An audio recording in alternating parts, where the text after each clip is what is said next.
Hello friends, আমি Shampa. Welcome to my channel. আমার চ্যানেলে আসার জন্য তোমাদেরকে অনেক অনেক স্বাগত। তো আজকে কিন্তু আমি তোমাদের সাথে একটা পেন্সিল চোকার আর একটা পেন্সিল ইয়ারিং শেয়ার করতে এসেছি। সাধারণত আমরা সবাই তো পেন্সিল চোকার মোটামুটি বানাতেই পারি, আমরা যারা যারা জুয়েলারি মেকিং করি আর কি।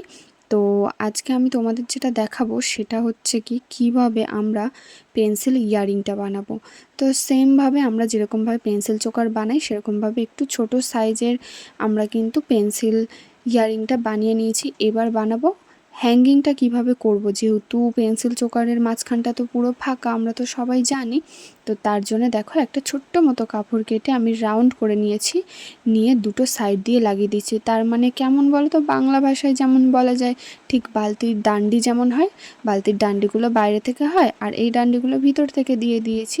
তো সেমভাবে চলো আরেকটা করে নিই। তোমরা একটু ভালোভাবে দেখলেই বুঝতে পারবে কেমন করে লাগিয়েছি। আর সাইড থেকে কিন্তু ভালোভাবে আঠা দিয়ে দিয়েছি, যাতে শুকিয়ে যাওয়ার পরে কোনোভাবে কোনো রকম নাড়াচাড়া করলে যেন খুলে না আসে।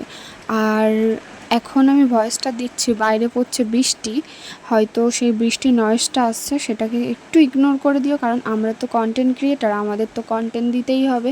তো কিছু করার নেই, এই বৃষ্টির মধ্যে বসে বসে এখন ভয়েস দিচ্ছি। তো দেখো যখন পুরোপুরি শুকিয়ে গেছে তারপরে কিন্তু আমি এখানটাতে মানে তলার দিকটাতে একটা ফুটো করে নিয়েছি। ফুটো করে নিয়ে কিন্তু আমি একটা জামরিংকের সাহায্যে যে বলগুলো থাকে, ছোট বল বিটস যেগুলোকে বলি, তো সেগুলো কিন্তু আমি ঝুলিয়ে দিয়েছি। দুটো দুলে দেখতেই পাচ্ছ ঝোলানোর পর কত সুন্দর লাগছে। যেহেতু দুটো দুলের মধ্যে আমি এই বিটসগুলো ঝুলিয়ে নিয়েছি।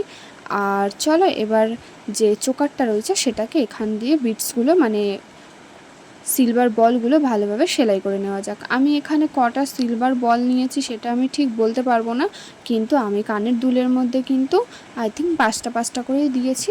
তো চলো এখানে একটু ভালোভাবে সেলাই করে নিই। আর সেলাই করার সময় অবশ্যই মাথায় রাখবে যাতে কোনোভাবে খুলে না যায় পরে, কারণ এখন যদি সেলাইটা ভালোভাবে না করি তাহলে কিন্তু পরে কোনো সময় খুলে যেতে পারে।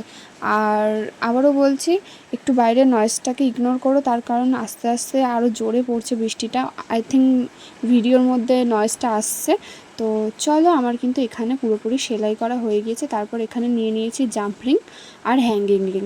এবার চলো দুলের উপরটা, যেটা আমি এরকম ফুটো টাইপের করে রেখেছিলাম ওই বালতির মতো, দেখতেই পাচ্ছ ওখানে কিন্তু একটু ফুটো বা একটু গর্ত টাইপের হয়ে গেছিলো, যার মধ্যে আমি জাম্প রিংটা এরকমভাবে অ্যাটাচ করে দিয়েছি। দিয়ে কিন্তু আমি হ্যাঙ্গিং রিংটাও ঝুলিয়ে দিয়েছি। যেহেতু এটা পেন্সিল ইয়ারিং বানিয়েছি তাহলে এখানে তো হ্যাঙ্গিংই করতে হবে।